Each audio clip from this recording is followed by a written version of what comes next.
വഴുതനങ്ങ egg plant എന്നും ബ്രിഞ്ചാളെന്നും ഇംഗ്ലീഷിൽ പേരുണ്ട്. അപ്പോഴേ വഴുതനയെക്കുറിച്ച് നമുക്ക് ഒന്ന് നോക്കിയാലോ. രുചിയിൽ മാത്രമല്ല ആരോഗ്യങ്ങളുടെ കാര്യത്തിലും മുൻപന്തിയിലാണ് വഴുതനങ്ങ. വഴുതനങ്ങ സ്ഥിരമായി ഭക്ഷണത്തിൽ ഉൾപ്പെടുത്തുന്നതിനാൽ പ്രധാന ഗുണങ്ങൾ ഇതൊക്കെയാണ്. ഹൃദയാരോഗ്യത്തിന് മികച്ചത്. വഴുതനങ്ങയിൽ അടങ്ങിയിരിക്കുന്ന പൊട്ടാസ്യം, വിറ്റാമിൻ B6, ഫൈബർ, ആൻറ്റി ഓക്സിഡൻറ്റുകൾ എന്നിവ രക്തസമ്മർദ്ദം നിയന്ത്രിക്കാനും ഹൃദയാരോഗ്യം സംരക്ഷിക്കാനും സഹായിക്കുന്നു. ശരീരഭാരം കുറയ്ക്കാൻ സഹായിക്കുന്നു. കുറഞ്ഞ കലോറിയും ഉയർന്ന അളവിൽ നാരുകളും അടങ്ങിയിട്ടുള്ളതിനാൽ വഴുതനങ്ങ കഴിക്കുന്നത് പെട്ടെന്ന് വയറ് നിറഞ്ഞതായിട്ട് തോന്നിക്കും. ഇതുമൂലം അമിത ഭക്ഷണം ഒഴിവാക്കാനും സഹായിക്കും. പ്രമേഹ നിയന്ത്രണം. ഇതിലെ ഉയർന്ന അളവിലുള്ള നാരുകളും കുറഞ്ഞ കാർബോഹൈഡ്രേറ്റും രക്തത്തിലെ പഞ്ചസാരയുടെ അളവ് പെട്ടെന്ന് ഉയരാതെ നിയന്ത്രിച്ച് നിർത്താൻ സഹായിക്കുന്നു. ചീത്ത കൊളസ്ട്രോൾ കുറയ്ക്കുന്നു. മസ്തിഷ്ക ആരോഗ്യത്തിനും വഴുതനങ്ങ നല്ലതാണ്. ദഹനം മെച്ചപ്പെടുത്തുന്നു. ചില ആളുകളിലെങ്കിലും അസിഡിറ്റി, സന്ധിവേദന ഉണ്ടാകാൻ കാരണമായേക്കാം.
വഴുതനങ്ങ തോരൻ വയ്ക്കാൻ പോവുകയാണ്. വഴുതനങ്ങ തോരൻ വയ്ക്കാനായിട്ട് ഞാൻ വയ്ക്കുന്ന രീതിയിലാണ് ഇവിടെ കാണിക്കുന്നത്.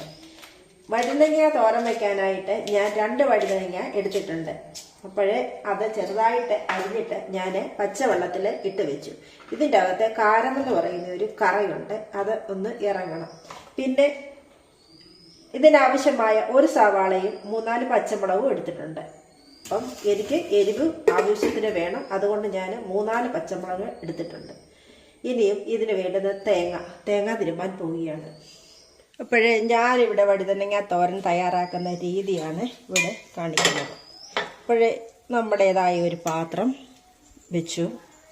അത്ര അഴകൊന്നും ഇല്ല പാത്രത്തിന് കേട്ടോ, ആരും ചേന്ന് പറയല്ലേ. അപ്പോഴേ നമുക്ക് വേണ്ടുന്നത് ശുദ്ധമായ വെളിച്ചെണ്ണ. ഇപ്പോഴേ മില്ലിലാട്ടിയ വെളിച്ചെണ്ണയാണിത്. ഇപ്പോഴേ വെളിച്ചെണ്ണ ഇച്ചിരി ഒഴിച്ചു കൊടുക്കും. അപ്പോഴേ അതൊന്ന് ചൂടാകട്ടെ. ചൂടാകുമ്പോഴേ നമ്മുടെ കടുക് ഇട്ട് കൊടുക്കാം. അപ്പോഴേ ഇതൊന്ന് ചൂടാകട്ടെ. കൂടെ കറിവേപ്പില വേണം. വാടിയതാണെങ്കിലും സാരമില്ല, ഗുണത്തിൽ മെച്ചമാണ്. അപ്പോഴേ ഒരു കുഞ്ഞ് കറിവേപ്പില തണ്ടെടുത്തു. ഇവിടെ എണ്ണയൊക്കെ ഇവിടെ ചൂടായിട്ടുണ്ട്. ചൂടായ എണ്ണയിലേക്ക് സ്വല്പം കടുകിട്ട് കൊടുക്കാം. കടുക് എണ്ണയുമായിട്ട് ഇപ്പം മത്സരം നടക്കും. നമുക്ക് കാത്തിരിക്കാം. കടുകൊക്കെ പൊട്ടി തുടങ്ങിയിട്ടുണ്ട്. നമ്മുടെ കറിവേപ്പില ഇട്ട് കൊടുത്ത് ഇനി സവാള ഇട്ട് കൊടുക്കാം.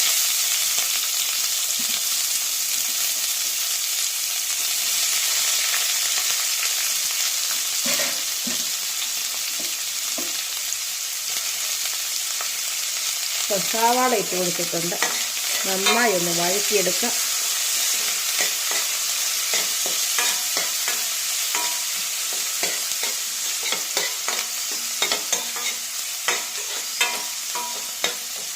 സിമ്പിളായിട്ട് തോരൻ വയ്ക്കാവുന്ന ഒരു ഐറ്റം എന്ന് പറഞ്ഞാൽ വഴുതനങ്ങയാണ്. അതുപോലെ തന്നെ അതൊരു ടേസ്റ്റിയുമാണ്. ഇപ്പോഴേ വഴുതനങ്ങയുടെ കൂട്ടത്തിൽ ഏറ്റവും ഗുണകരമായിട്ടുള്ള വഴുതനങ്ങ പച്ച നിറത്തിലുള്ള വഴുതനങ്ങയാണ്. ഇന്നിവിടെ ഞാൻ തയ്യാറാക്കുന്നത് പച്ച നിറത്തിലുള്ള വഴുതനങ്ങ കൊണ്ട് തോരനാണ്. അപ്പോഴേ ഈ വഴുതനങ്ങ നമ്മുടെ പറമ്പിൽ നിന്ന് തന്നെ പറിച്ചെടുത്തിട്ടുള്ളതാണ്. യാതൊരു വിഷവും ചേർന്നിട്ടുള്ളതല്ല. ഇപ്പോഴേ ഇത് വാടിക്കഴിഞ്ഞു. ഇനിയും അരിഞ്ഞ് വെച്ചിരിക്കുന്നു പച്ചമുളക് ഇട്ട് കൊടുക്കും. അപ്പം പച്ചമുളക് ഇത്രയും മതിയാകും. ഞാൻ അരിഞ്ഞത് കുറച്ച് കൂടുതലായിപ്പോയി. പകുതി ഇട്ട് കൊടുത്തു. അപ്പോൾ ഇതുകൂടെ ഒന്ന് വഴന്ന് വരുന്നതിലേക്ക് വെള്ളത്തിൽ നിന്ന് മാറ്റപ്പെടാത്ത വഴുതനങ്ങയോട് അരിഞ്ഞത് ഇട്ട് കൊടുക്കാം. അപ്പോഴേ ഇതൊന്ന് വാടി വരട്ടെ. ഞാൻ മഞ്ഞൾപ്പൊടി ഉപയോഗിക്കുന്നില്ല. ഞാൻ തോരൻ വെക്കുന്ന ശൈലിയിലാണ് ഇവിടെ കാണിക്കുന്നത്.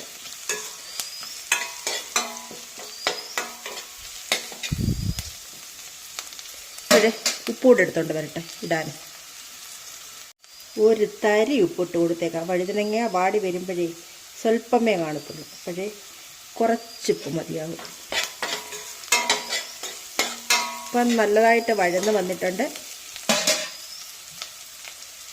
വെള്ളത്തിലിട്ടിരിക്കുന്ന ഈ വഴുതനങ്ങയുടെ ഞെക്കിപ്പിഴിഞ്ഞങ്ങ് വാരിയിടാം.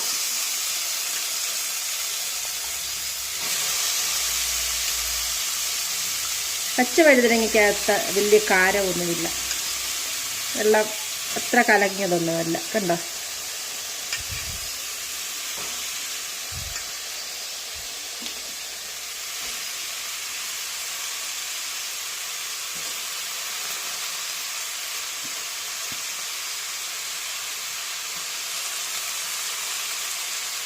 ഇപ്പോൾ ഇത്രയേ ഉള്ളൂ വഴുതനങ്ങ അരിഞ്ഞത്.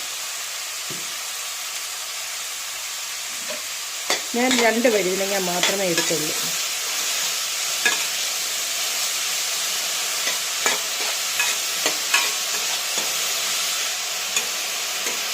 ഒന്ന് വഴന്ന് വരട്ടെ. ഒന്ന് അടച്ചു വെച്ചിരിക്കാം.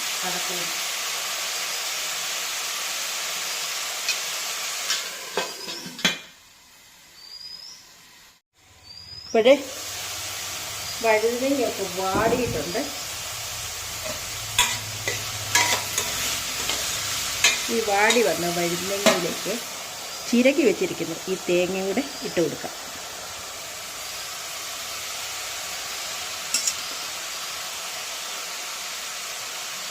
കുറച്ച് തേങ്ങയെ ഞാൻ ചിരകി വെച്ചിരുന്നുള്ളൂ, ഇതിനാവശ്യമുള്ളത് മാത്രം. അപ്പോൾ ഇതെല്ലാം കൂടെ ഒന്ന് ഇളക്കി എല്ലാ കൂട്ടുകാരും കൂടി ഇരുന്നൊന്ന് വേകട്ടെ. അപ്പോഴേ നമുക്ക് റെസ്റ്റ് ചെയ്യാം അത്രയും നേരം.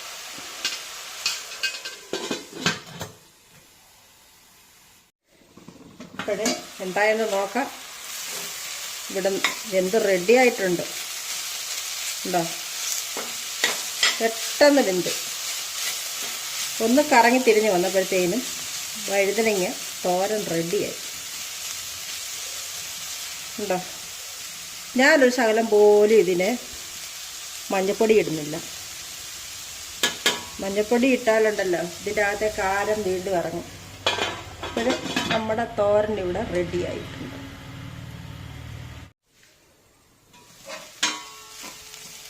ചൂടെടുപ്പ് ഇരുന്ന് ഉള്ള അടിയിലുള്ള വെള്ളം കൂടെ വറ്റിയിട്ടുണ്ട്. അപ്പോൾ ഇതിൻ്റെ കൂടെ നല്ലൊരു തേങ്ങ ചമ്മന്തി കൂടെ ഉണ്ടെങ്കിൽ ചോറ് വയറ് നിറയെ കഴിക്കാം. അപ്പോൾ ഈ റെസിപ്പി, ഈ വീഡിയോ നിങ്ങൾക്ക് ഇഷ്ടപ്പെട്ടുവെങ്കിൽ നിങ്ങളൊന്ന് സബ്സ്ക്രൈബ് ചെയ്ത് കൂടെ കൂട്ടണേ.